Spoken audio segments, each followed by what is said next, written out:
Hi everyone, I'm Kirsten Winkler of kirstenwinkler.com, and today I got questions for Andrew Cohen, the founder of Brainscape. Hi Andrew, welcome to Questions.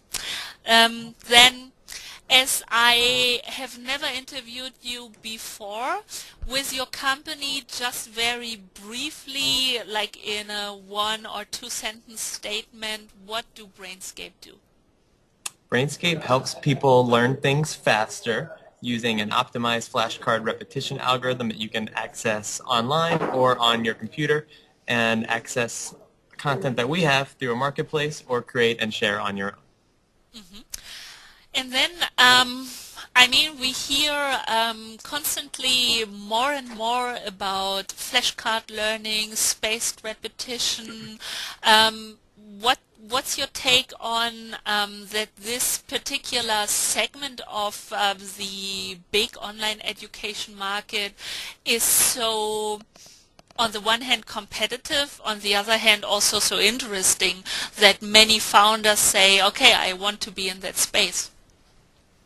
Well, what makes flashcards very interesting is that they're the most effective way to study and repeat concepts that are fact-based or that aren't necessarily tied to a specific skill on which skills are sort of built on top of. And why now is kind of a perfect time for this is there's never before been such advancement in the cognitive sciences, in our understanding of how the brain works, and really in the web and mobile technologies that allows such efficient space repetition to occur. So what Brainscape is really trying to do is create a platform that could serve as sort of the Twitter of learning, your Hmm. personalized flashcard stream that does nothing else but flashcards. So a lot of other companies that are out there try to create a platform that has practice tests and it has games and it integrates hangman and crosswords and all kinds of other great features that contribute to the game-like nature of it, Hmm. but make it a little bit more bloated so that it can't really well integrate into the entire fabric of the web or very quickly create flashcard apps for different platforms because they're doing a lot. So Brainscape is trying to optimize the flashcard experience and make it very lean using the latest in cognitive science. Hmm. I read on your website that actually for yourself the idea is not new, that basically version 1 or maybe 0 point something you built in 2006 already. Um, how is Brainscape working today? Is it desktop? Do you think of mobile? What is exciting, or what different options are exciting to have the product on? Sure. Well, you're right. I actually did develop it in 2006 as a Microsoft Excel macro, and I developed it for myself for French vocabulary Hmm. based on this intuition I had about the way in which we should be repeating concepts. I had no knowledge of this whole theory of space repetition other than teachers saying you shouldn't cram the night before a test. And I hadn't done any research on it, but it worked so well for me that it inspired me to do research, go back to grad school in education technology, and make this the focus of my research. And where it's grown from there is to be both on the web Hmm. and on the mobile, where we really think that is the place where 90-95% of the actual study will be done. In the same way that we use flashcards, we take them with us because they're very easily portable, and the web environment really serves as kind of an anchor for that study experience and for the place where you would import and create a lot more of your own content. So it's an ecosystem based in the web, not as a desktop application at the moment, Hmm. although that might be in the future, but where the end study experience is primarily done through the mobile platform, which right now is on the iPhone, and in the future, which will also be on Android, maybe WebOS, and all the others that are out there. Awesome. Then, as you mentioned, a little bit of the neuroscience and brain activity and so on. So how do I have to imagine what is actually going on in my brain when learning with flashcards? Sure. There's kind of three steps of the flashcard learning experience. The first step is we're engaging a process in our brain called active recall, in which we see a question and we have to think completely on a blank slate, what is the answer? We're not just recognizing it on a set of multiple choices, but we're really engaging that active recall. So that's number one of the cementing of the concept in our brain.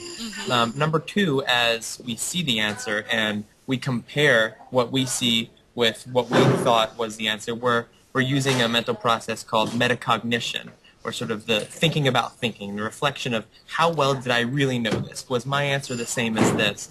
And even just the simple act of comparing the answer and asking yourself, how well did I know this? So that you can rate your confidence in Brainscape on a scale of 1 to 5 is further cementing the knowledge in your mind. And then the third activity that's happening is with the space repetition process that Brainscape is customizing by ensuring that you're seeing the low confidence items more frequently and the high confidence items in a longer period of time.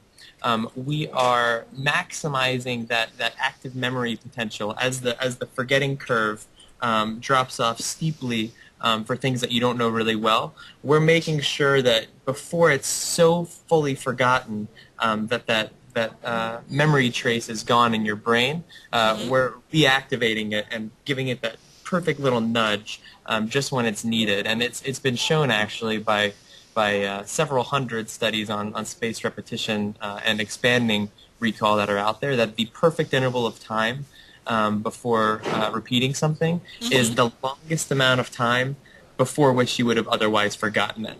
And Brainscape tries to make it as close as possible to that interval for you, for each item. And so, as you mentioned, all of those studies, is flashcards?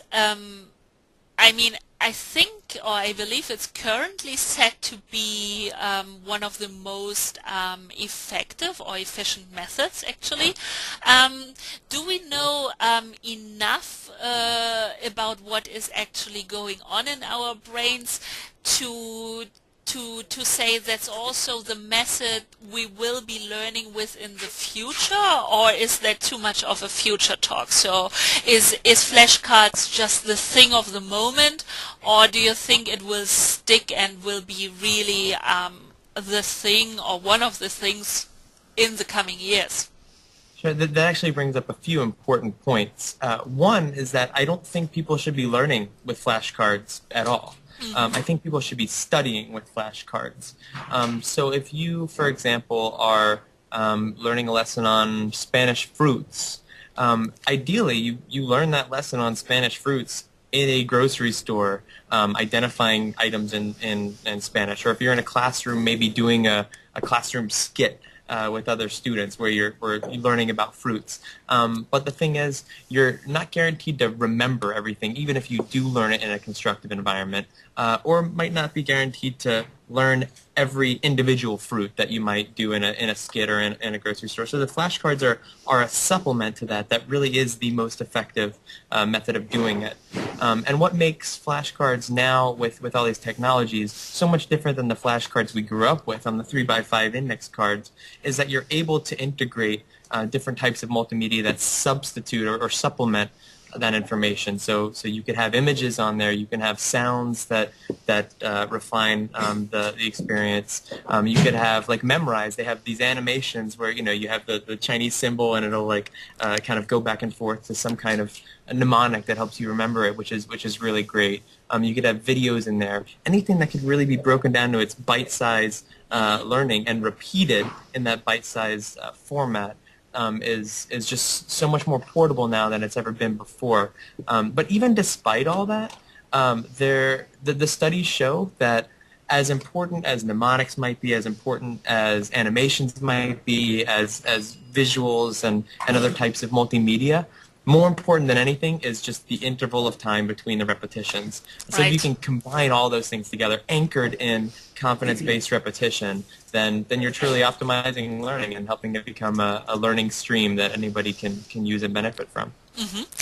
So now having all those various companies, everybody with their own angle, somebody more with their scientific approach or background, then we also have on the other end of the scale the communities heading in the like user-generated flashcards and content.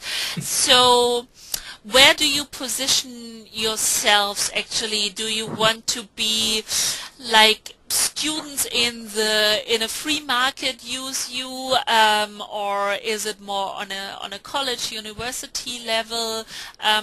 Where do you come in?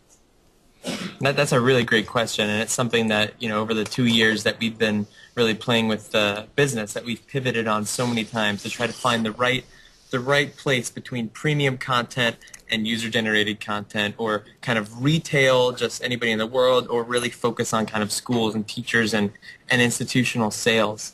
And the model that seems to work the best for Brainscape is really positioning ourselves as the premium content marketplace.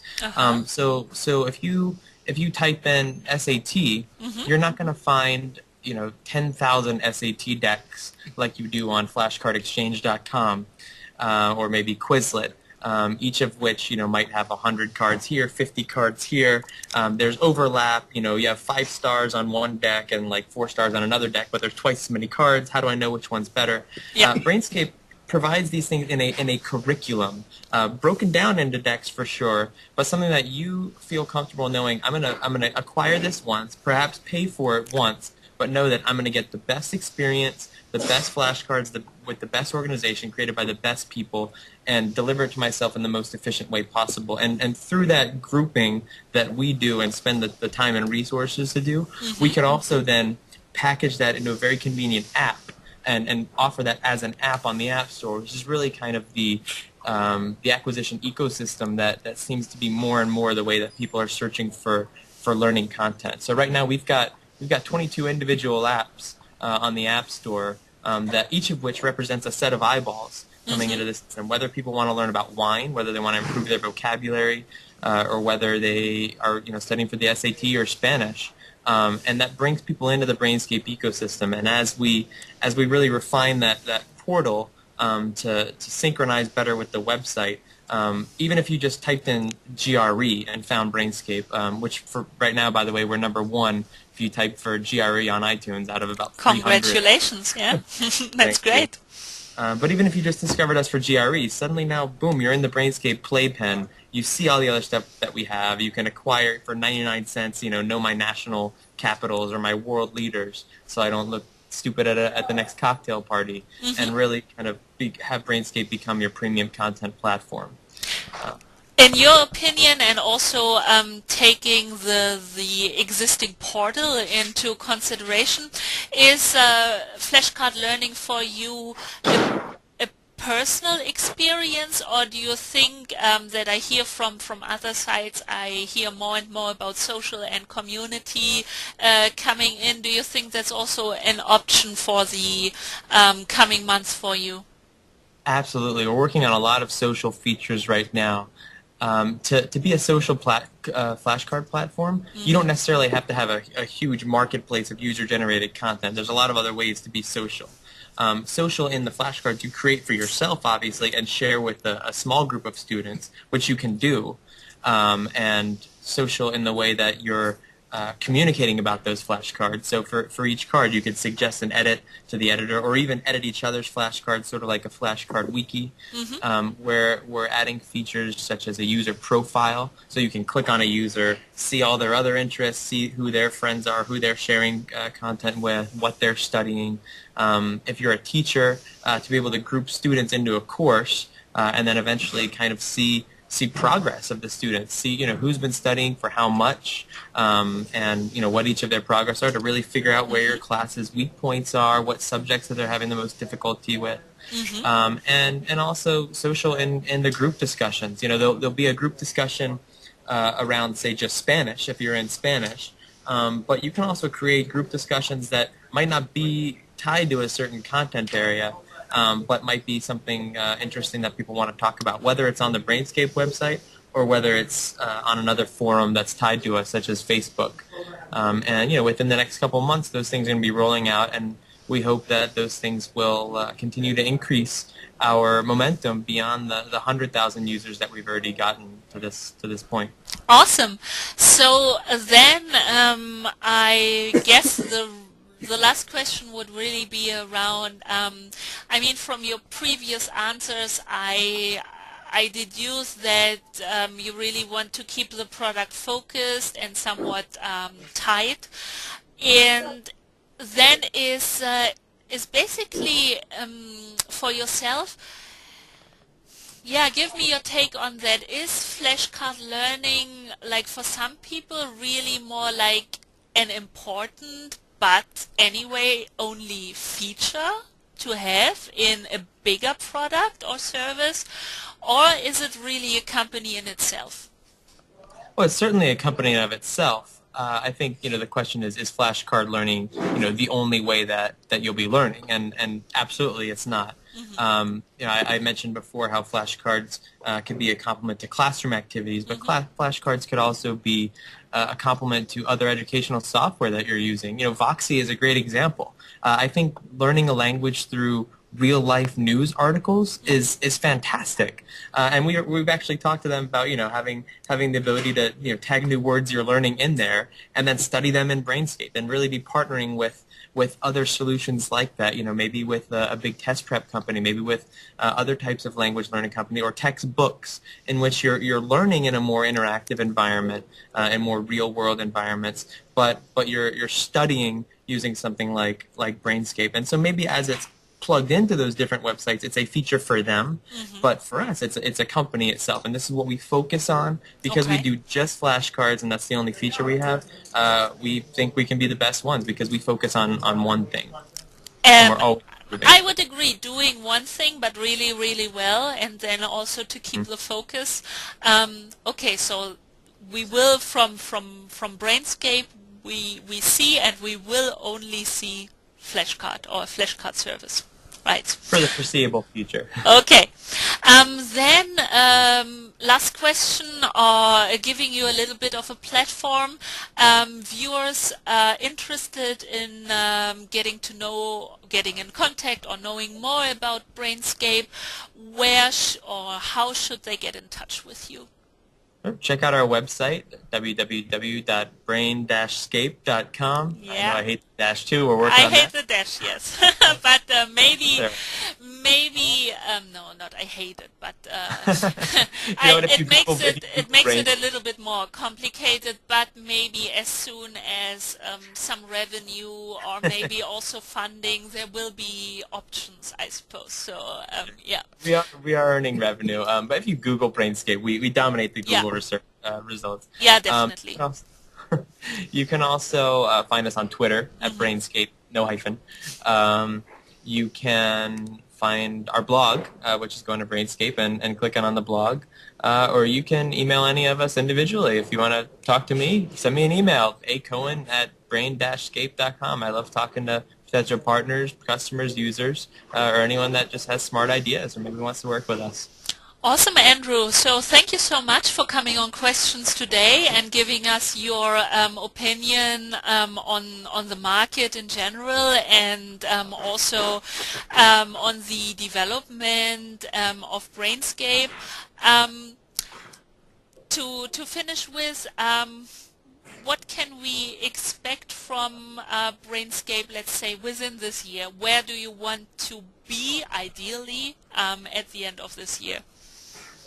Well, we want to be on every educational platform, so not just the web and iTunes, but also on the iPad, also through Android, BlackBerry, WebOS, wherever there is a learning platform that people might be using, Brainscape will be there. And we also want to have most of the content that people care about in the retail language and test prep worlds. That means the 10 major tests, some other types of certifications like, we already have driver's ed, and many others like that. And the main languages, including the vocabulary, verb conjugation, and the other things that you need for the 5 or 6 main languages. So by hitting the main market areas and getting some good penetration, we feel like we'll have a platform that can continue growing, and eventually in 2012, as we launch what will be called the Learning Genome Project, which I'm very excited to talk to you about maybe a year from now. We really want to map the entire world of learning and have everything knowable accessible through the Brainscape platform, and that is the longer-term vision.